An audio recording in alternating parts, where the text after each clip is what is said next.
Welcome to the Land Your Bet Sports Betting live show. We got 10 games on the slate. We are going to have our surprise guest, unless you already know who it is. If you watched last night or if you saw the post I put on YouTube posts, it's not a surprise. Otherwise, surprise guest coming up here in a minute. But as always, we do have Matty Stevens on the show. He's going to be live producing for us. What's up, Matt? Appreciate you as always, my man. How you feeling today? I am doing well. I cannot complain. Nice. And I think everyone agreed to make your life easier today and talk about the games that we're talking about when they jump into the comments with their bets and ask us what they want to look at, what they want to look at. So definitely do that. Know that that's what we're going to be doing here on the show. So we do want to look at what you guys want to look at. I'm about to share my screen and share some of the tools that we're using here on the Swishland dashboard with the model and projections. We're also going to have the props madness up as well. I don't know why I said that like a weird, like the props madness. But we are also going to have the surprise guest on. So let me remove you, let me add you, and let me add you. Welcome. What's good, bro? How are you feeling? I'm ready. Yeah. We have a combined 6 hours of sleep. So do with that what you will. I know Matt has a young kid, so there's no way he's sleeping a ton either. But let me start sharing my screen, man. We'll still get into it. But Daft, what's good? Like what's good on Daft Previews world? How's things been in the NBA for you? Since December 16th, things have turned a corner. It's been very time consuming, this new process of mine, but it's paying off. What's your new process? Oh, shit. I'll take up the whole live stream if I had to explain it. Really? It is very thorough. We can do it off camera. I'll give you I'll give you a little bit of the juice. I know a little bit. I watch your video, so I know a little bit of it. But if you had the too long didn't read version of it. Have you noticed a change in my videos? I did, yeah. Explanations and thought process? Mm-hmm. I mean, I have the behind the scenes group chat with you where I can get a little bit of insight of what you're thinking. But at the same time, it only leads me to kind of like put it all together when I watch your videos and go like, oh, okay, I see what's going on here, including you take Sam Merrill in tough matchups, that kind of thing. But what's the like shortened version of the changes that you've been making this year as the NBA is getting a little bit sharper? The biggest change is to really pressure test all the plays, spend more time looking at the reasons why it can fail and look at the likelihood of that. Too often we look at why a bet looks good and then we become biased to it looking good. So then we just kind of cram our brain with all the reasons why it looks good. The minutes look good, the attempts are there, the matchup is good. But then you pressure test it around what could actually happen. You suddenly realize, well, this motherfucker shoots less than 40% from the field more often than you think. Or this person plays 3 minutes lower than his projection half the time. If he plays lower than his projection, what's his actual hit rate look like? So pressure testing things and looking at why they lose instead of why they can win, you can actually dodge a whole lot of bullets. So, yeah, makes a ton of sense. I think that's something that I've started to do. But I guess my question would then be like, well, then how do you maintain any kind of volume if you're eliminating a lot of stuff based on all the things that can go wrong? A lot of players. That's why I'm saying it's time consuming. Like, it's like 20 to 30 minutes per player for this slate. I've probably gone through maybe at least 30 to 40 players, and I've ended up with about 8 or 9. Yeah. Right. Is there anything those 30 different? to 40 players looked good initially, right? And I've been able to eliminate the majority of them. Yeah, you trim it by like 70%. Yeah, basically. it's time consuming as hell. And then you're still going in on those guys you do bet on, right? You go in on them. Oh yeah. Then going in on them with more confidence. Right. No, I'm with it, man. I mean, that's kind of been your flavor flav anyway, but then you have had probably a lot more straight bets in past years than I would imagine than this year when you're playing it like that. But yeah, you're limiting issues. I've actually gone a little bit of the opposite route. Not so much in like discrepancy, but a lot more. Well, no, actually, honestly, a little bit in discrepancy that I'm using, and a lot more in like volume, increasing the amount of bets. But I'm playing everything for half a unit right now because I just got to dig out of a hole, and I know that it's not the fastest way to dig out of a hole. But what I need to see is the ball go through the hoop. So I need to get a little bit of the confidence back and stop like over second guessing things, but limit it to get back a lot more to, well, what's the volume that you can project inside of the minutes? What's the volume of usage or shots or potentials in any way, rather than just go, well, he did it and it was a lot of minutes and whatever. For example, Moussa Diabate is good for a rebound chance every 30 seconds. but his rebound chance percentage this season is like doo doo, like he's a guard or something, right? So just because he's you got to look at the volume and go, yeah, but the volume, including the then rebounds per minute, whatever, it still if you do it right, 11.5 rebounds for Musa might look good because he's starting. You think he's playing 36 minutes, but then you look at matchup at the rest of it, and it might not be as good. So yeah, you really got to poke holes in things until it's just Swiss cheese, and then you're like, well, guess that's not a bet. So I'm with you on that. You want to get into this slate though? I'm ready. Let's dive. Right. You want to? I don't even really care about going game by game, but I mean, we're gonna go a game at a time. Which game would you like to start with? For me to drop bangers, or for me to just I mean, if you're here early right now, if people are watching, they got in within the first 6 minutes, they deserve to get the bangers, right? yeah, that's true. we gotta reward the faithful. That's right. I'm just thinking because there's been a lot of line movement since I last looked at the lines, but I like to tackle the earlier games first. I think that means we can go through that. I think one that I've been not pounding into the core and earth, but somebody I've been betting on somewhat frequently lately is Bilal Coulibaly. Okay. Attacking the points and rebounds. So I took him at 17.5 points and rebounds. 18.5 still ain't too bad. Thought process around Bilal, and I really started looking since he came back from his most recent injury. Minutes are relatively stable. What I found is there was a big opportunity for more. Basically, there was a lot of consistency in his minutes and his attempts, but what you'll find is his field goal percentage is fucking atrocious. Like it's so bad. I was starting to question, like, why do they keep playing this guy the same amount of minutes when he's shooting 36% from the field? Yeah. So I started betting it, knowing that there was an upside for him to shoot better because he only takes wide open threes and layups. Like he's not like doing step backs or anything. Sure. So there was opportunity around the points when I initially started betting on it because I was like, he's going to shoot better eventually. He always comes out aggressive in the first quarter as well, I noticed, which is a good sign. And then the rebound chances are typically good. So it depends on who he defends, but his rebounds aren't scheme based, they're effort based, which is the type of player I want to take for the Wizards because their rotations are crazy. Everyone gets to play 25 minutes each. Yeah. So if it's effort based, then I was more determined to take that. So the points and the rebounds is what I like. It's like it was hard, this Washington team, given the lineup changes, their rotation, Pelicans being doo-doo. It's like there's value in this matchup. We've got a super high total with two trash teams. Yeah. There's a lot of points and rebounds to go around, but I was like, who does it go to? Right. Eventually I landed on Bilal. I think he's earned my trust, you could say. Gotcha. Yeah. I mean, if he's earned your trust, then I'm with it because I'm scared of this game in every which way, shape, or form. Yeah. So terrifying. But I think of you sometimes because there's been times where, like, I think it was one of the last shows we did probably together, and I was talking about somebody being out and being like, there's like 4 guys that are going to come in and get some assists for that because this dude's leaving behind. It was probably Trey or somebody. I'm like, this dude's leaving behind. Yeah, it was actually Trey Young. And I was like, this dude's leaving behind, 11 assists, 19 potentials, whatever. So who's getting them? And you were like, I don't know. And it doesn't sound like you do. So why are we trying to figure it out if we don't have leading us there? But in this situation, while it's similar in that I think there's 4 or 5 guys that could just mop up some usage. Like if you think Bilal is the guy who's priced like he is not getting enough of that, right? Then that's where you go. And if you have you already had somewhat of a beat on that, like you said, so there's like 4 ceiling guys. There could be 4 guys who really fucking max out on their ceiling for the Wizards today, and I don't know who that is. But no CJ, Keyshawn being back, Bilal's role does not change. Yeah. So and his lines haven't changed either. So I'm just looking at Trey Johnson because I was worrying about him, but I did once you get to 14.5 with everybody there, then I'm kind of out. And he was even at like 12.5 in some of these games. And he's always playing 28 now because his ceiling is 28 minutes apparently. But I'm kind of everything's fair for him. And the other guy I was considering was Carlton, aka Bub. We don't even have him. I was looking for him yesterday on the Swishland dashboard that we use, and I was like, "Where's Carlton Carrington?" But we correctly have him listed as Bub, Bub Carrington. So for this whole team, it's going to be tough to see some projections come through because the model's like cannot compute who will get minutes because it's just such a random arrangement. What's that? Because Keyshawn, you can't get the minutes, right? Because Keyshawn's back, but Keyshawn's he's projected to play 5 to 8 minutes less than he normally would. Right. So even you take CJ out, but you you put, I was going to say retarded. He's not retarded. You put a recovered but first game back Keyshawn George in. Sorry, no sleep.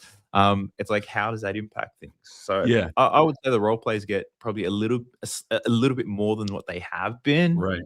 But you lose a score first guard. You replace him with a Magic Johnson prototype Wannabe. from Switzerland with a Magic black Johnson guy's name. without the brain. Yeah. Yeah.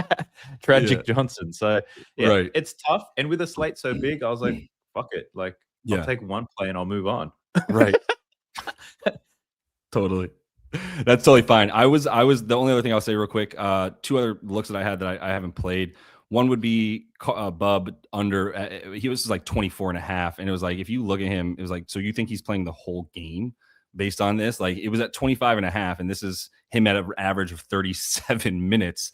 He gets that when nobody plays. There's guys playing. So I was looking at under him. He drops by 2. And then Bagley was a play based on will Carlo Matkovic be starting again, making this team a lot bigger with Zion at the 3. And then you need Marvin Bagley to come in because otherwise someone's getting beasted, whether it's Middleton via Matkovic or what have you. This is all conjecture, and his stuff is still just like pretty close. So it's not great, but either way. The other thing. Yeah, go ahead. The other thing that I've been doing, which has made a massive difference, is if I ever find myself making assumptions, I just pass. Yeah, exactly. Yeah, I was like, fuck it, I'm not making assumptions around rotations and matchups. Right. If it ever gets to that point, I'm like, I'm already overthinking it. Let's just move. Right. Yeah. Oh, this is great, Tragic Johnson. That's wonderful. Keep it up. The by the way, if you guys are not familiar, Swish is the man behind the dashboard. This is on landyourbets.com. Do have free trials going for this too. If anybody wants to be able to look at like all the different rosters and what we have projected for points, rebounds, assists, and all that, a bunch of matchup data as well. Like I said, free trial, that's landyourbets.com. That's what we were just looking at a second ago. And this is the man behind it right here, Swish Info. He's in the comments. I got to tell a story. He's in the comments, and he's normally here for the whole stream in the comments, answering questions, whatever you guys have, bring it his way and just tag him. He's going to have to leave 30 minutes early because he has to go pick up a check for winning the Circa Survivor pool in the NFL. So mazel tov to our boy. I don't think it's going to be like a big, like, paper check or whatever, cardboard check, but he's gonna be picking that up. So all right, cool, hit him up. And then Matt, was there anything in the comments for this game, or are we free to move on? So we didn't really talk about the Pelicans, right? No, not really. So Cody had brought up Queen around over on boards. I think it's 8.5. Is that correct? Mm-hmm. You and I talked about this earlier. If Queen gets the start, I'm probably going to sprinkle the double. I think just because it's Washington.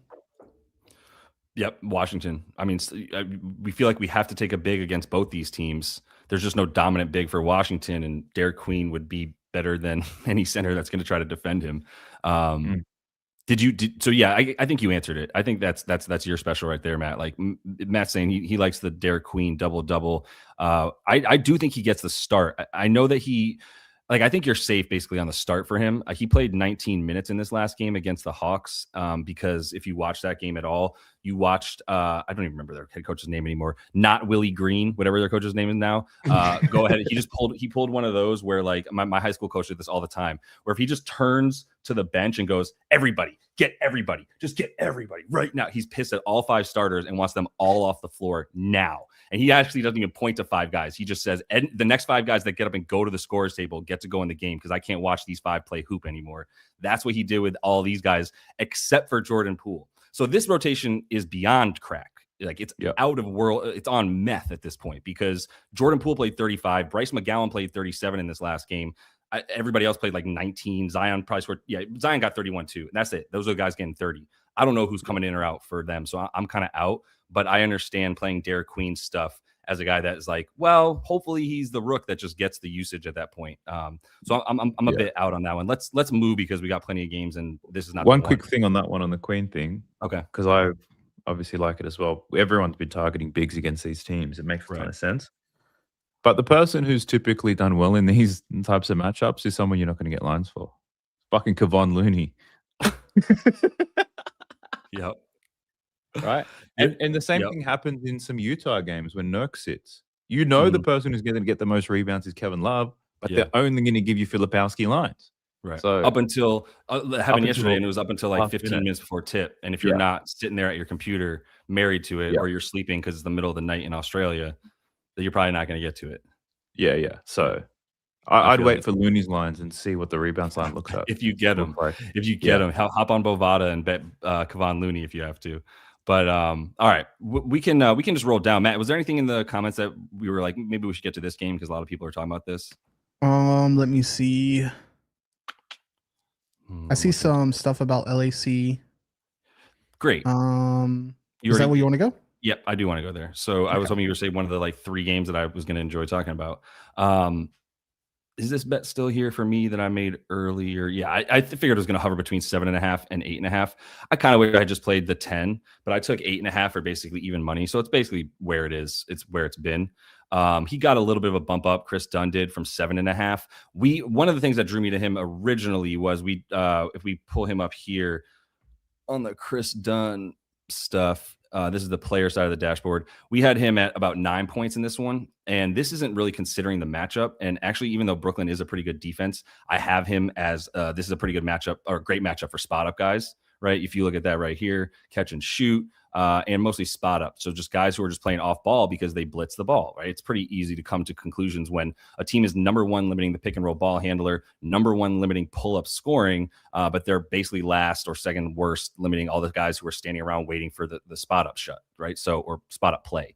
So this is who I like a lot. I mean, any spot up guy I'm going to like for this team, but he's also getting the bump without Derrick Jones. And I think that's a bit of why our projection was like, this was 7.5 at open. So 9 points as a projection. We were like, hell yeah. And what we call fair market down here is basically 8.5. This is based on just data, the model putting this together based on recent games. Fair market means if he just played against like a neutral matchup, this is what we'd like his number at. So it was already over the 7.5 when it opened. I think you give it another bump to 9.5 because I do like the matchup. I like the increase of minutes for him. I think it's like a 2-point edge or so. And I think 10 plus makes sense. And the last thing, if you look at this using Props Madness to find that similar sort of outcome, you can just start by saying Derrick Jones Jr. out for starters, and his minutes are a little bit up. His points are at about 9. If you make sure that it's games where there's also like bogeys also out and all the rest of it. So we'll just make sure we know he's playing like 28 minutes in these situations, up at about 10.7. I just think it's a good, the matchup. Some of these unders are against pretty good like spot up defenses. So any thoughts on him or like spot ups or anything that you want to talk about in this game? Oh, fuck yeah. I got thoughts, bro. I spent 8 hours researching this damn slate. Be careful what you ask me. Here's your platform, brother. Go ahead. So Chris Dunn, I did look into Chris Dunn heavily. I was like trying to be a scummy bastard and like, what if Kawhi's ruled out? Let's take advantage of and get some major CLV if we bang one of these guys early. So I did look at Chris Dunn and I looked at John Collins heavily. Right. Same. Understanding this matchup against the Nets. I think one thing I've done with the Nets, if I'm betting against them, it's like I don't look at the season long trends because they have transformed from December onwards. They are a good defensive team, one of the best defensive teams. They trap and blitz everybody. They don't allow points above the break. They're fucking taking catch and shoot guys out of the game. Like they're animals. But where they are soft as fuck is around the paint, and that is by design. They'll give up twos. They're doing everything to prevent threes from occurring. Chris Dunn as a guard, he's off the ball as a guard, attacks the basket, cuts baseline a lot, 60% of his points within 10 feet. Matchup is good. The only issue I ran into with Chris Dunn, because I was looking at a 7.5 point line for him, the issue that I ran to, I'm just checking my notes right here, is even without Derrick Jones Jr., no Bogdanovich, good matchup, his offensive role doesn't have a dependable floor. He's a low usage guy. He'll play 26 to 30 minutes, limited volume if the game flow doesn't go his way. Fair. So the Nets do defend the perimeter quite well. So you either need to get lucky with a 3-pointer or he needs to be found cutting to the basket or have some success in transition. So if Kawhi's out and the line maintains at 6.5 to 7.5 that I was looking at, then yeah, it's a banger for sure. But this line's moved upwards. I don't know what the news is on Kawhi though, but definitely one that I considered. Yeah, I don't think there is any in it. The some stuff's moved down. Like the way it was priced right when it opened was like James Harden 27.5, John Collins 15.5. Everybody was up a little bit in a way that kind of made, and like even Zubac was up 2 points, and it all just kind of made me go like, it seems like Kawhi is leaning towards in, but they're not like full full send. Yeah, we were calling Yeah, Kawhi yeah. out, right? Or they felt he was out. Excuse me. That's what all Yeah. the market seemed like it was saying to us. Yeah. Now it's just sort of like stable because it's also Kawhi. So it could there's a 50-50 chance no Yeah, matter yeah. what the report is. They could be like, he It's got gonna be stabbed in the dramatic. leg. It's like, he might play. I don't know. Or they could be like, he's Yeah. been healthy as an ox for 3 years. And it's like, he might not Yeah. play. I don't know. Yeah. So yeah. It's cold today. He might not play. Right, exactly. 100%. So Chris Dunn, I like it. I do like it. I just know that the risk is with Kawhi in the lineup, it's a play on efficiency because volume's not guaranteed for him. That's It's fair. an efficiency play. Yeah, with and it's a Kawhi out, matchup suddenly his that floor I'm is raised. using the matchup to hopefully get me there for that, right? Saying like Yeah. he's gonna be forgotten. They're not gonna worry about Chris Dunn. And that's what I got for you. So I like it as part of a bunch of bets I have. Did you bet on John Collins or no? Absolutely not. Okay, great. Because the 15.5 point was it was high when I was looking at it, 15.5, Yeah. which is that's what his line normally is with Kawhi out. With Kawhi Right. in, this line could drop down to 12.5, 13.5. So Yeah. Quick note about Yep. this game while we're here. Yeah. It just came out. Nick Claxton is going to start ahead of Dayron. Was waiting for that info. That's good info. Do you do anything with that, Matt? It doesn't change the bet I already have down. I have Zoo for 10.5 boards, but it's super juiced now. So Yeah. But I'll take it either way. With Claxton or without Claxton starting. Yep. That all makes sense. I'm glad I was never going to touch Dayron Sharp bets, but I'm glad I didn't even talk about it and waste breath on it. Where are you at with this game, Daft? Right now, in my mind, I'm tossing up MPJ. So Michael Porter Jr. is matchup proof. So it doesn't matter about the matchup. It's really just about the line that they give to you. Mm-hmm. I bet him against Orlando, which cashed at 24.5. Yeah. Matchup not great, but he got it done anyway. Clippers, the matchup's probably slightly worse. The game environment is slightly worse. These teams are slow as fuck, right? So we're going to see no pace, which in a way works. MPJ not heavily scoring in transition with his bum ass body. So in the slow pace, it might even benefit him. He's going to take a whole lot of volume because he's fucking relentless. And at 24.5, now it's come down. I might be willing to take a bite on it here. Pull up guys have done very well. You're saying that the number is 24.5 that brings you to the bet, right? Yes. Yes. We call it's like now. Go ahead. It's like Jaylen Brown. Like if the line's at 28.5, you just take it because the usage is so high. It doesn't matter what the matchup is. Yeah. Yeah. 100%. Yeah. We're starting to call this the JPN, the just push number, right? Just push the button number. Matt, coined by live show producer Maddie. Just like, I'm playing this because this number is what it is, and end of analysis, right? And if you're there with that for MPJ, then I have no qualms with 24.5 being that number at this point for him. There was a time in the season where it was still like 20.5, 19.5. Over here, it was closing somewhere around there, 20.5 against the Knicks. Like, so no issues with this. I think his matchup, when I was doing these matchups, I might even just have it over here real quick. Let me see what I did with that one. Did I put up the clip? Who are the Clippers playing? Right here. On this one, I had MPJ, Collins. That seems like the matchup together. I don't think they want Leonard chasing Michael Porter, even if he was around. I don't think they want that. And I don't think that whoever subbed in for Leonard, if you did not come in, right, would be the guy they want. I think Clowney's fine. It's just a shooter that you're fine. Just like, I'll put a hand up. And for MPJ, you got to probably run around some screens. He's going to be doing a lot more. So I think that's John Collins. I'm fine with that. That doesn't scare me in the slightest. I actually considered boards for MPJ. Did that cross your radar at all? It's now -120. This was basically I'm a little bit salty about it, to be honest, purely because I had a parlay of his points and boards against Orlando. Yeah. And he was not even close to looking at rebounds. Yeah. Game goes to OP, and he didn't even look at it. No, the matchup was great. Like I'm saying, like it wasn't like who he was guarding or anything like that when you're looking at it. No, he just. I think it's similar to what James Harden and LeBron have been doing a lot this season. It's more like, let's conserve our energy on this end. Like, let's not put any wasted effort out because I need to put up shots down there. So MPJ boards are volatile as hell. Low floor, high ceiling. Points is definitely the way to go. Like one filter you can look at, right, is MPJ in competitive games always plays 34, 35 minutes. So what the Mhm. filter you can look at is the Win-loss. win-loss. Yeah. And if you just do games decided by 10 points or less, so put 10 on either side, Yeah. right? And just look at, and then click on the minutes filter, and then you'll see like his floor for minutes. What's the Yeah. lowest number you can see on there for minutes? 33? 33. Yeah. So now you just look at games between 32 and 38 minutes on the season.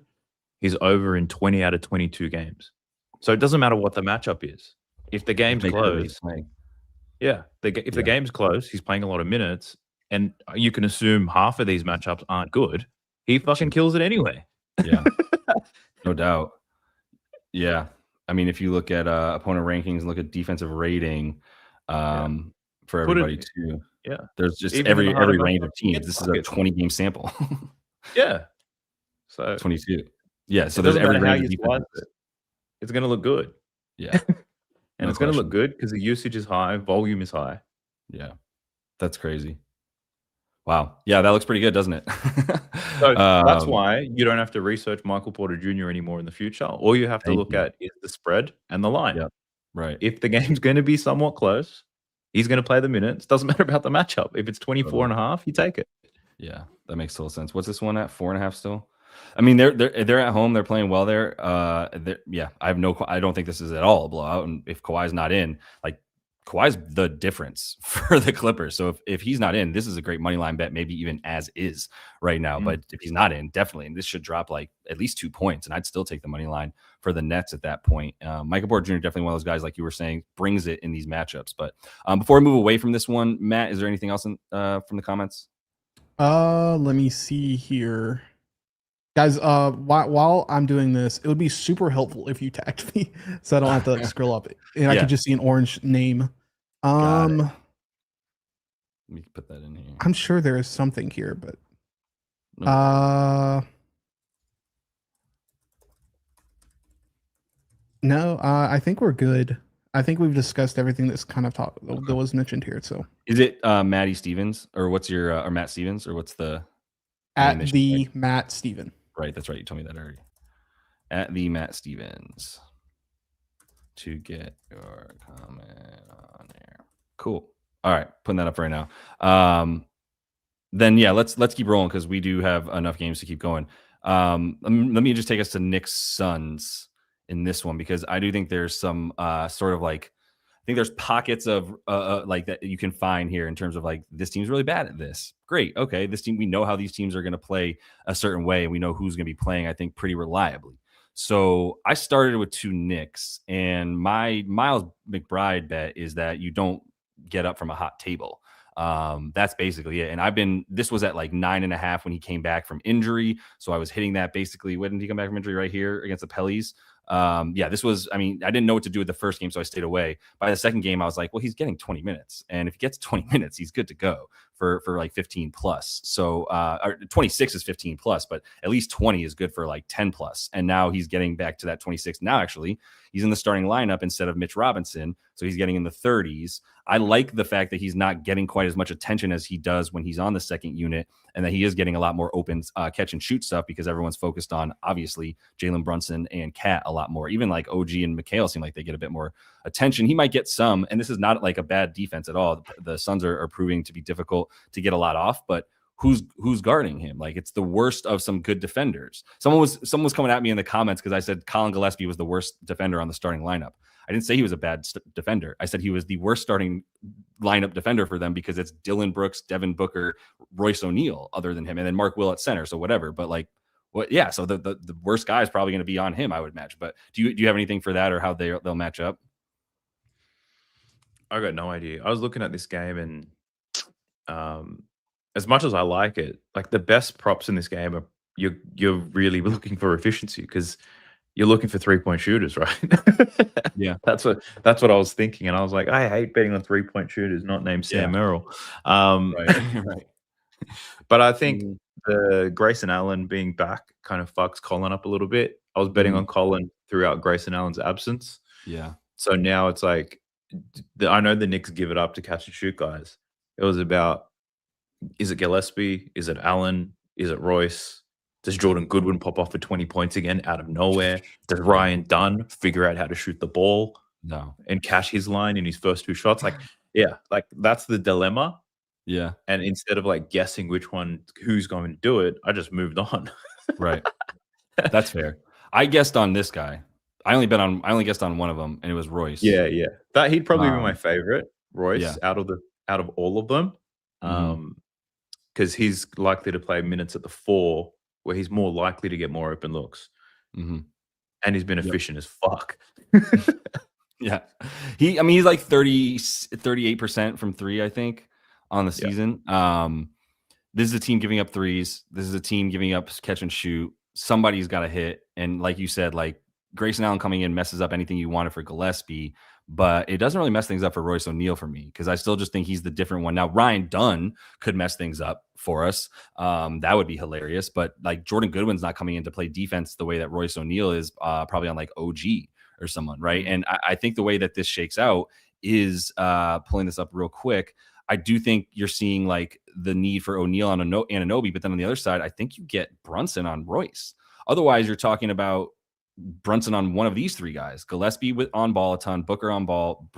They're all on ball, right? They're all guys that can like just take him wherever they want and score. So I think that you have to have Royce out there, and then I think Brunson's probably guarding him to hide him in the corner where Royce is probably standing around waiting to do something. I think he will get some looks there. I think like 7 threes is a very conservative projection for him. So I think the matchups, sometimes just looking at it that way does help me get to being like, all right, you know what? I think this is where the release is for all the way the defense pressures. So did you not have anything then for this one? Just a strong lean on Royce. It's something I'm still going to look into. The line's starting to move, which means the market agrees. Yeah, that Royce is probably the better look. But I have a lot of volume down already, so I don't need to force anything on this game. I looked at Deuce, obviously, but then that's a volume and efficiency type of bet. Like, neither is guaranteed, but he's been playing out of his mind without heart. So he has been shooting well, but there's the thing that helped me too is there's a couple bad shooting games in there where it's like he shot 40% last game, 6 for 15, but you get the 15 but he had volume. The volume in the minutes, and it's really like without Josh Hart. Now, what's scary is the usage goes up like 3% without Josh Hart, but the everything else is like the same. So he is shooting like 52%. What gave me some comfort around Deuce, because Phoenix is a tough matchup. Yeah, but the Clippers, the Pistons were tough matchups too. So I think for me, I was like, the matchup's not too important. The risk here is just whether he gets the volume or whether he gets the efficiency. He might get neither, but he might get both. So if in my risk assessment in my mind, then it's worth taking a look at. It's worth playing. He's hot right now. So with it.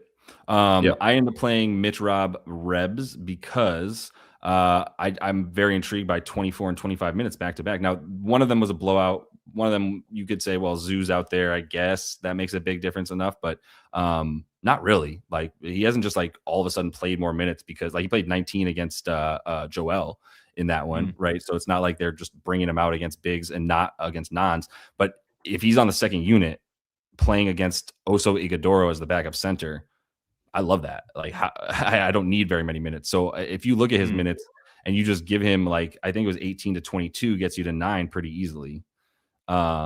None of this is going to be huge sample sizes, and it's not like a great median number for sure. It's a 50% hit rate. But like I said, there's with the ceiling now clearly at like 25, I'm fine with that. Even if you leave it at 18. So I think like 10 is a solid projection if he plays 20 to 25. And I think 9 is a fine projection if he plays just a tick below 20. So I'm fine with the boards for him in what I think is going to be a pretty easy matchup. But yeah, that's what I've got for this one. Matt, anything you want to jump in with? I have nothing in this game, but there were comments about Mitch Rob boards. Okay. And then the other thing was someone mentioned if you see a bunch of catch and shoot for the Suns side, what do you think of Booker's assists? I don't know what the line is, just a thought based on what y'all are talking about. No worries there. That's a good point. I was kind of hoping we get down to 5.5 when I was targeting it last night a bit, and then just sort of ended up staying away. Knicks are still pretty good at limiting assists somehow, because they're also really bad against like spot up, which also means a guy maybe takes the dribble or two. I don't know. Assists are weird, but would you take Book at 6.5? I thought of it. It's like, this felt like an NFL play. It's like, I like all these receivers, but why don't you just look at the guy who's going to throw the pass? Yeah. Devin Booker's also not guaranteed to be the guy that makes that pass with Fair. Gillespie in the lineup. Grayson Allen's capable. Yeah. So I think it still carries some risk. Yeah, I think I agree with that. The other night, Josh and I were talking about Booker versus OKC, and I think it's really dependent on the defense when you pick to do that. Yeah. No, he could get a lot of hockey assists, right? Like, right. Bingo. That would be the fear, is that he's getting blitzed. You got McHale, and then like whenever they try to run a pick and roll, do they run much pick and roll? What's he scoring off? Yeah, okay, they do. He's scoring 22% of his points off of it. So yeah, he's running that plenty. Shout out Mark Will. If he honestly, if Mark Will's got Cat on him and he's rolling to the rim, seems like a pretty good bet. You want to go to Philly, Orlando? Yes, I do. Tristan DeSilva was just rolled out 3 minutes ago. Okay. Did you have anything for this one, Daft? It's Noah Pender time. No, It's been. I think a couple of the ones that I looked at, I obviously looked at everybody. The ones I spent a lot of time with, Paolo Banchero, rebounds and assists. If you can put your hate for Banchero aside, it's not the worst play in the world. Yeah. Is Joel Embiid playing, or are we still waiting on that guy? No official announcement, but my assumption is yes. Says he's prob right there, but yeah, I would assume he's playing. But yeah, I trust that you're looking at this. Okay. If he plays it, it probably supports the play even more. So Paolo Banchero, 13.5 rebounds and assists is what I was looking at. Yeah. For the most part, without Wagner and Suggs, his numbers have been fantastic. His rebound chances are extremely high. His potential assists are relatively consistent. In terms of the rebounds, it's that system play. He's not defending Maxey. He's not defending George. He's not defending Edgecombe. He's not defending Embiid, right? So he gets fortunate enough to likely defend a David Barlow, low usage guy who's there to play defense and rebound. Banchero, 90% of his rebounds are on the defensive end anyway. So if he's somewhat motivated, he should be able to get the boards here. Yeah. And the assists, it's really driven by his responsibility on this offense because there's no Suggs, no Franz. Usage is high. They should come throughout the game. He gets a lot of assists around the basket with the 76ers a week. So from a matchup perspective, it makes a ton of sense. Usage, he'll get it. The only challenge I was wrestling with is that I hate Paolo Banchero. Overrated piece of shit. I think, honestly, I'll tell you what would change my mind on Banchero is like if he had a beard. Like he's so ugly to look at. Like as a specimen, his body looks great, but he's so fucking ugly. So you just called if he had a beard, I would bet on him every time. Got you. So Paolo's a butterface, so you don't like betting on him, is what you're saying. Yes. Got it. Wow, the stream just jumped up by 20 people when I started talking about butterfaces. Also, poor Dominic Barlow being called David by you. He doesn't even have lines, even though he starts every game. Nobody gives a shit about David Dominic Barlow or whatever. That's poor coming in for 7 minutes. David Barlow is an Australian basketball player here in the NBA. Oh, that's what it is.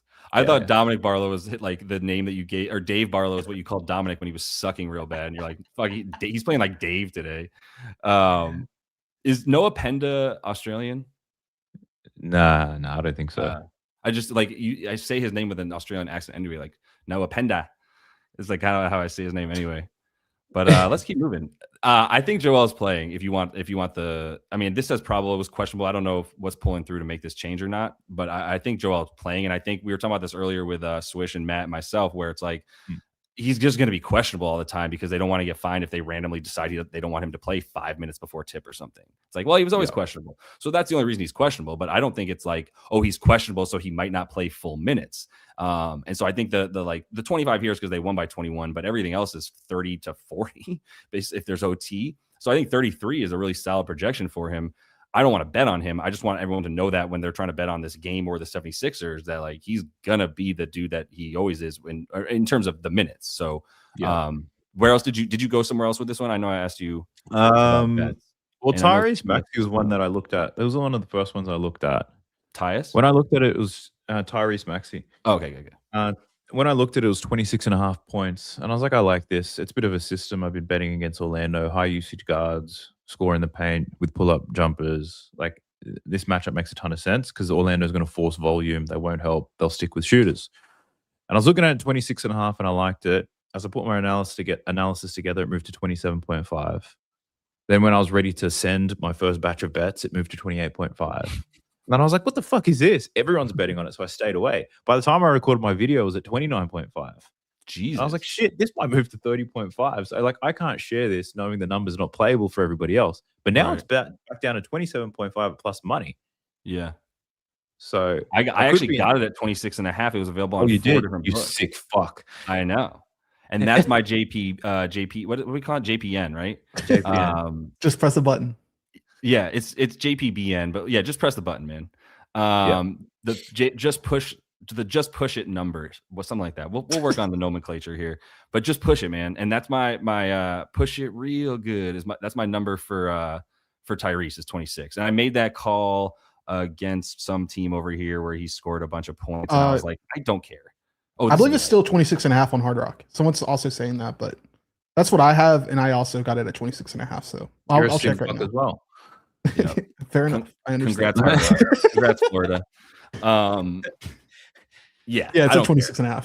I think it was T2. I think it was Tanjay who was in the VIP chat, and he was like, I'm gonna take Tyrese Maxey every time he plays with Joel, because I think he's on some alpha stuff right now where he's like, this is my team, and like going Debo on him, like this is my bicycle, and then goes for 35 every time he plays with Joel or some shit. But yeah, also Ty had a great call to go under. Easier. What's that? The truth is, I don't think that narrative is correct, but the game is just easier with Embiid there because he doesn't get as much attention. Yeah. So with Embiid, it's fantastic, and hopefully Embiid plays, because I'm going to smash his 27.5. Yeah. This is so he's actually hitting threes anyway, but since last season I started to notice that his 3-pointers go up with Embiid because he needs to be catch and shoot, and he's never going to be catch and shoot if Embiid doesn't play, because everyone's just going to focus on Tyrese Maxey, who is like getting towards like Ant level scoring at this point, like a scoring leader of the league. So that's not a bold claim, but I still think 27.5 is like on the cusp if you have a really great matchup. Don't love the matchup. Like if this was like the Bulls without Embiid, I'd be like, oh, he's going for 40. But yeah, once you get to 27.5, I'm like, this is right where the number, the JPB number, whatever, just ends for me. But yeah, I thought VJ might have been good if he got up to like 25.5 PRA as an under. This is a stink, because I didn't think the market might take into consideration how much there's other guys back, like Watford and Oubre keep going up in minutes. But I don't have much else for that game. From anything from either of you guys before we move on? No, let's move. Okay. There was one comment, and I had written this down earlier. I never got to the window on it, so I personally don't love it. But someone's mentioning Anthony Black in the comment section, specifically about rebounds and assists. I like the angle with the rebounds. I had PR written down at 21.5. It just felt like it was kind of the bottomed out number without Franz and Suggs, but also he's been horrendous recently. So I never got to on it. He's been horrendous scoring in the last 2. I mean, let's be fair. He hasn't been horrendous. He's been Anthony Black. What he was doing beforehand was the outlier. This is what you've been waiting on. I've seen your videos. I can't take this guy's line if he can't shoot. I did it one time. I did it one time because for some reason the stove looked tempting, so I wanted to touch it even though it was on, and I was like, "Oh shit, Anthony Black, burn me again." So it's notable points, but the RA is bottomed out at 8.5. Is the point that Matt's making? Yeah, right? It's notable that they're clearing their the similar positions are clearing their line at an average differential of 28%. Versus Philadelphia. I almost got to it, but I never did. Interesting. I bet on Anthony Black, if I'm being transparent with you both. Thank you for your honesty. But I bet it at 15. I bet it at 15.5. I like that. Yeah. That's what it opened at that. Yeah. Oh, I would have taken that. It's the buy low spot, and I could forgive him. The last matchup was absolutely horrendous. Yeah, and then the Washington game, they all got pulled in the third quarter, right? Because they were playing shit. Because Jamal Mosley did the get them all out, get all of them. Yeah. So I was like, I can forgive him for those. The only challenge, and I see here, is it's a confidence thing, right? On this heater, he was filled with confidence and letting shit fly. Yeah. Had a bad game, 2 games in a row. Oh yeah. Minutes cut short. I don't know how he bounces back from that, but at 15.5, it's worth finding out. And if he sucks again, then you probably don't go back to Anthony Black. You assume this was just one stretch of games that will never be repeated. Right. But if he gets back on it and the volume's up with some sort of efficiency in a decent matchup here against Philly, then the Black train lives on. Yeah, that's fair.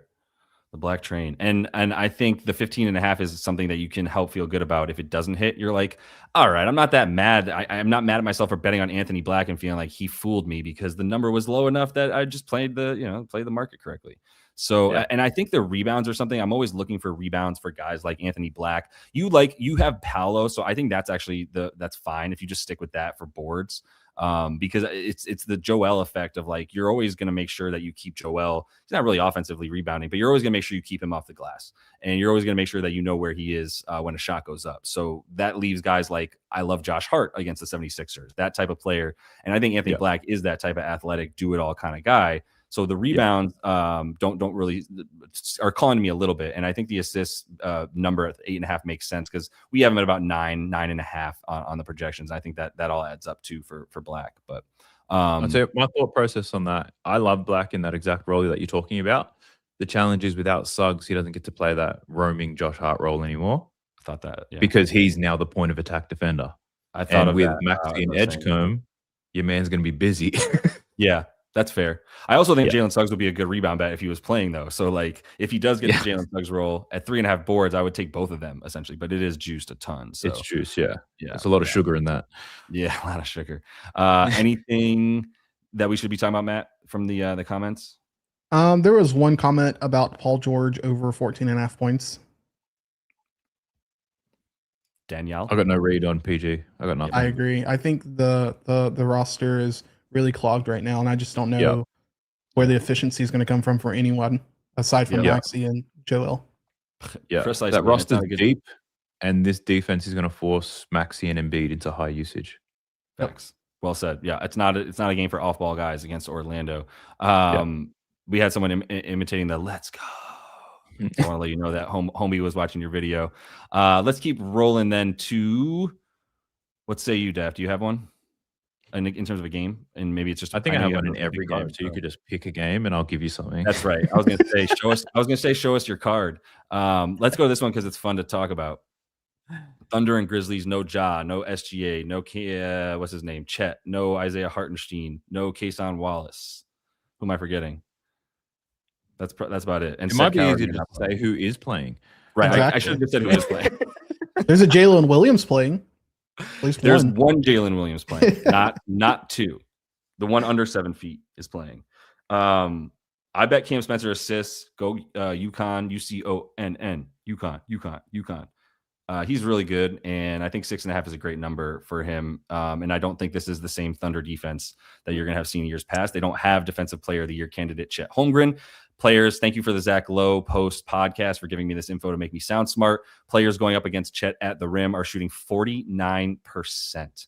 You should shoot 75% at the rim or better if you're a center. And players coming at him at the rim are shooting 49%. That's incredible. So, yeah, this is going to be a little bit easier to score on. I love the Cam Spencer assist. I'll just start with that. But where do you go next? I bet on Aaron Wiggins over 15.5 points. And I did some hood math to get there. Because I personally hate betting OKC games. I don't know what the spread is going to be. Yeah. And like they could be dominant or they could be absolutely trash. Sure. Plus the players who command the usage, their lines are sharp as hell. So they're usually hard to bet on. But with all those guys out, it presents an opportunity. But we had to apply a whole lot of hood math to make this happen. So what was the number you got for Wiggs here? 15.5. Okay. Well done. Now it's because season long data is misleading because his role you can't find the exact role with all these guys out. Yeah, he's played games with Chet out. He's played a game with SGA out. So the season long data is misleading. Last season's game without SGA, they overstate the ceiling because there's too many stars that are out. Yeah. This season's sample size, they're small and they're understated because he hasn't had enough repetitions. So what I anchored around was the minutes. He's projected to start 28 minutes is a reasonable median. That's not speculating. Like the injuries force him into this starting role. The usage I had to fuck around with. So last year, 28% usage with all the guys out. You can't expect that much. But this season, the one game without SGA, 26% usage. You can't expect that because Jalen Williams is now back. In games with just Chet out or just Kason Wallace out, he got like 18% usage. So I hit in the middle and I was like, what if we aim for about 21 to 22% usage? At 28 minutes, we're looking at 12 to 15 shots. In the game without Chet, he had 14 shots. The game without Wallace, he had 14 shots. 25 to 30 minutes with SGA in the lineup, he was taking almost 12 shots. So 12 to 15 shots is where I got to with my hood math. Shooting 45% from the field. Hold on, let me check your math. I was writing all that down. Hold on, you said 25 here. So I got him taking 12 to 15 shots.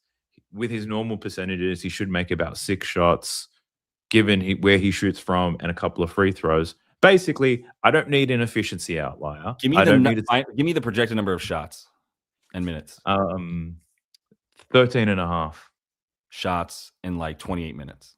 Yes, that's what my hood math came with.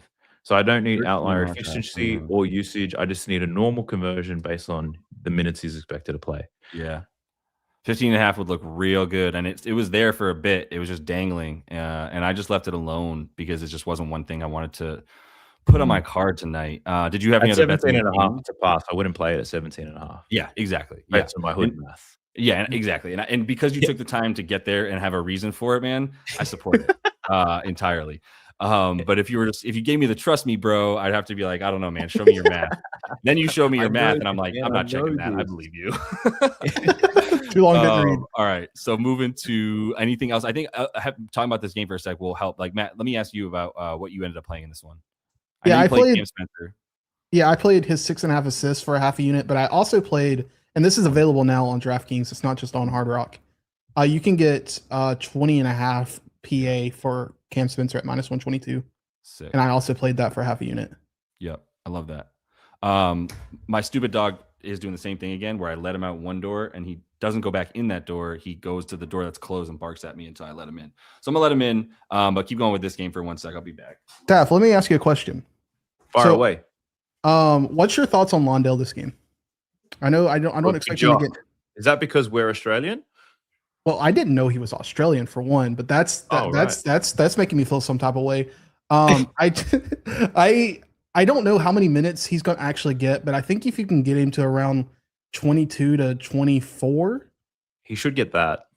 I'm thinking that's a very viable double-double. Am I crazy? Yes, you're crazy. But I was considering 7.5 rebounds for Jock. I like that too. Yeah. So I was looking at 7.5 rebounds. His rebound rate lately has been really good.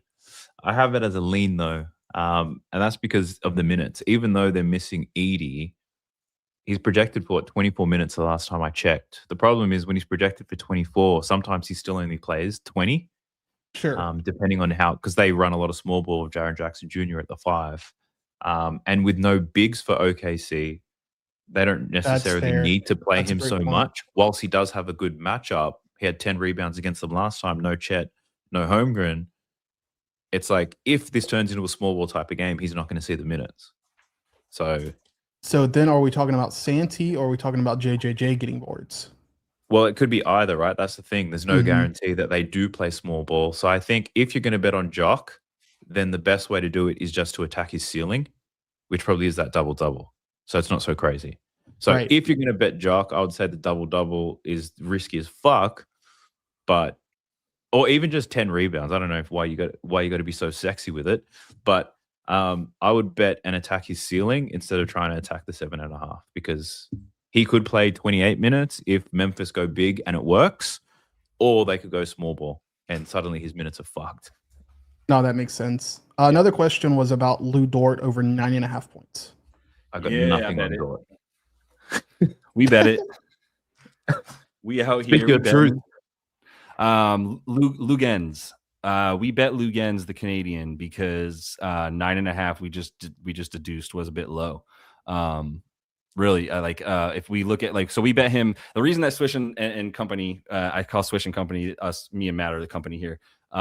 We were talking about this and we were like, well, he was 6.5 when we hit him. What game was he 6.5? Where I was like, wait, why is he 6.5? It's like 2 or 3 ago. Was which one? It was like 2 or 3 ago. Yeah, it was either the Hornets or the Suns. I think it was he hit it, so it was the Suns. And it was like it was 6.5 for a long time, but even closed 7.5 at like even money. And we were just like, well, that's too low. He's always 7.5, and you can talk yourselves into 8.5 when it's a big game and you expect him to play 30 minutes. Well, now it's 9.5, which is 3 more than that low number. But let's say 7.5 is fair. It went up 2 without all of those guys for a guy who's going to play 30. I mean, what do we give him for minutes in this one? Because he's normally playing about 20, like 27-ish or so, it seems. And if you put him at just like 30 to 34 or something like that, like I don't think that's unreasonable at all. And then the usage as well, right? So you'd have to do the hood math as well that you took with whatever the formula was, the Aaron Wiggins formula. Give us that formula. Let's adjust it and put it in here for Lou. Then you're going to get boom, 11 points for Lou Dort. So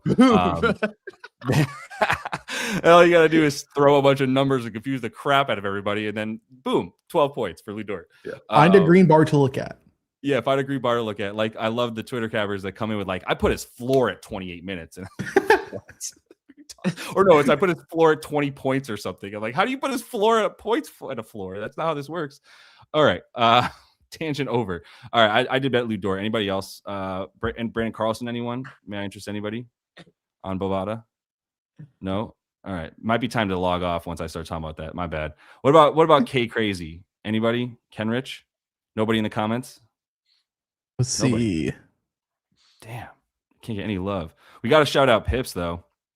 We got the makers of all the platforms we're using everywhere. Pips and company, Props Madness. Shout out Pips. Check out his channel too. Pips, tell me what your channel is in the comments and I'll pull it up. He just started his YouTube channel, or maybe he's had it, but he's actually putting videos on it now, and they're fire because he knows what he's doing. So, anything else in this one? I was tempted to bet the J-Dub Rebs.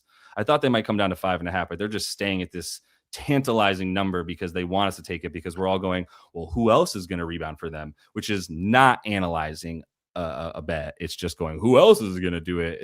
That's straw man. So do you have anything else in this one before I start betting on either this or AJ Mitchell assists? Like a No, I got nothing. Yeah, they want us to bet this so bad. I'm staying away. There's a comment about Triple J 20 points. The problem with that is you got to bet on Triple J. Yeah, that is a problem. Yeah, I'm good. He burned me. I tried again. I put my hand on the stove. I lost it. Pips, NBA, prop betting. That works. That's easy to find. His name's Pips. It's about the NBA and it's about prop betting. Perfect. So there you go. He is Australian. So what's the Austrian best pick? God, what are your picks today? That was great. I'm not even. It's just funny to think of him as an Austrian. I'm not even making fun of you for saying that. What is? You don't have a favorite bet, right? You don't have a favorite kid. No, I'm not a fucking idiot. I don't do that. No, it's the girl. The girl's the favorite. Yeah. I don't play favorites. There you go. That's smart. I didn't do this yet. What's Denny's assists at? As we just like, okay, I can play -7.5. This is a Bovada bet right here. But I did the daft. I'll watch some film here. I'll watch a little bit of the Deni Avdija stuff against the Rockets specifically. Now I got 2 games against him. Decent enough, like not sample, but decent enough amount of film to be able to go, well, why is he getting 10, 11 potentials against this team? They're the top assist team for a reason. And sometimes top assist limiting teams will occasionally make a tweak in their game plan for 1 game or 2 games against a guy that you're just like, damn, like all of a sudden Jalen Brunson's got 9 assists against the Rockets because this was the game that Ime was like, we're going to blitz Jalen Brunson or something like that, right? But Deni is clearly not going to have open guys. 11 and 10 potentials, and when I went back and watched those, it's pretty easy to see why, right? They're just hugging him, and they're just going to leave like either Amen or whatever switch he wants. They're just going to leave it, and they're fine if he goes for 28. Maybe they shouldn't be. Actually, now I'm thinking about it, is there a possibility they make an adjustment because they just lost to this team? Possible. I've been preaching this for a long time, Mr. Boogie. Back-to-back sets, you stay the fuck away from them because you have to make assumptions and guess what the adjustments are going to be. Yeah, Swish would say the same thing if he was here. Yeah, the worst thing is like the game just happens, then you create a bias around what the next bet is going to look like because of what just happened, but then you're assuming a lot of the same shit will happen. Like I did the same thing. I was wrestling over Tari Eason. I was like, this guy took 18 shots. They're just leaving him wide open. We have to smash the 15 plus points. Like you have to. Yeah, but the line came down. It was 15.5 and it was moving down when I woke up. He took so much volume. He was wide open on the weak side. This is you have to bet him for 20 points here. But as stupid as it sounds, Jabari Smith might score 20 points today It could be Jabari. for Yeah, no fucking reason. Yeah. They could put Jabari over there. Well, he Yeah. had 13 misses, or just Yeah. 11 misses on 13 shots. Yeah, so it's like No, yeah. and And it in really addition to is all of guessing that- in these back-to-back sets. And in addition to all of that with the back-to-backs, you've got what Swish would always preach is the fact that like now people have had this game happened on the 7th, which was Wednesday. They've had since Wednesday to basically sharpen all of these lines because it's the same matchup with the same guys twice in 3 days or whatever, 2 days. Yeah, it's going to be like it's the playoffs, and you got to lean into your conjecture at that point if you want to play it and if you want to bet on the playoffs. But all right, since we're about to roll anyway, let me just ask you what your bets are on this one, and we'll dip. Yeah. 2 quick notes. Sorry. Yeah, Joe go ahead. L and Kawhi are both in. Yes. Oh, Kawhi's in too. Okay. Yep. I got the bad Chris Dunn number. Nice. We got this is called the landerdaft.com prop tool. So if you want to jump into there, I see it's at props Maddens. Yeah, this is Josh and daft.com if you guys want to hit that up. So now shout out Props Madness. Guys doing great. Let's close with this one. I bet on Ryan Rollins because it's Ryan Rollins and I love him. End of analysis. And 14.5 was too low. I don't know if 14.5 is still just, I think 15.5 is fine. This is a bit of a gamble for me. The market came down to 14.5. I got it at 14.5. I'm fine with it against the Lakers poo-poo catch and shoot defense and everything. So anything in this one for you? I jumped on Giannis 35.5 points and assists. Okay. 30 balls almost guaranteed at the minutes that he's playing. And with this Lakers poo-poo catch and shoot defense, he should be able to nail these assists. He's getting almost 50% of his assists above the break anyway. I said on my video that Giannis collapses Hyman's and Lakers defenses, so there shall be a lot of collapsing today.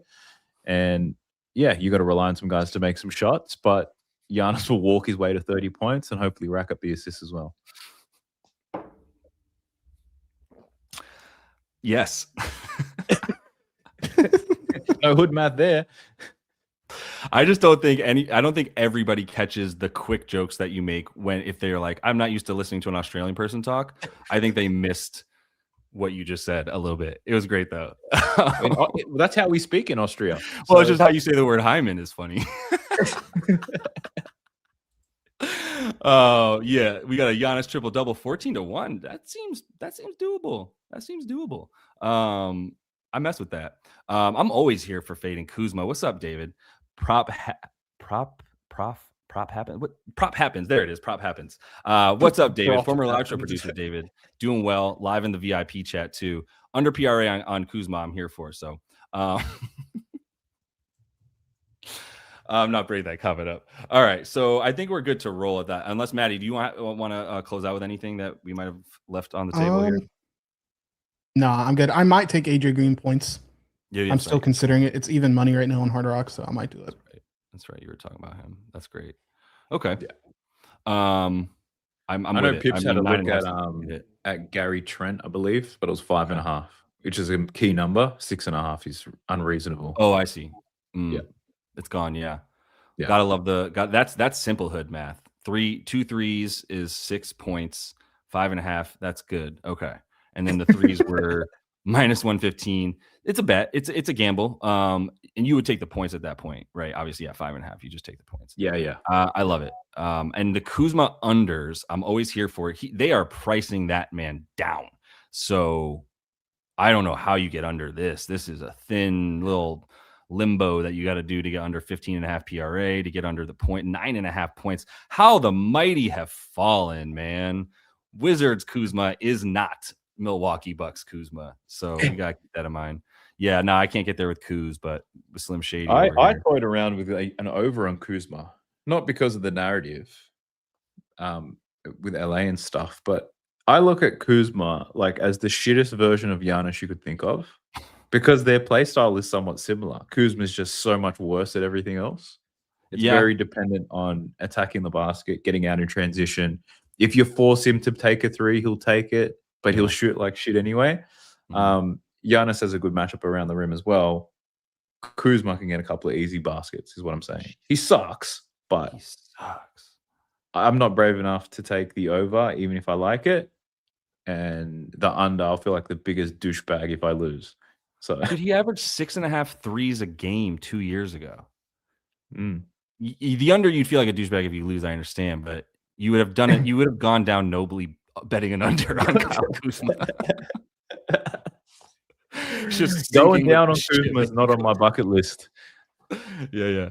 All right. As I sent my buddy Kareem a bet the other day, I was like, Rasheer Fleming over 6.5 points, and he goes, "Brother, log off." And I think that's the point of the show that we're at, where I'm about to start asking you guys if you want to bet on Rasheer Fleming or somebody like that. So, Daft, you have a channel on YouTube or something, right? You put out YouTube videos. I've got a couple channels, depending on Depending which one's suspended at the moment. When you're getting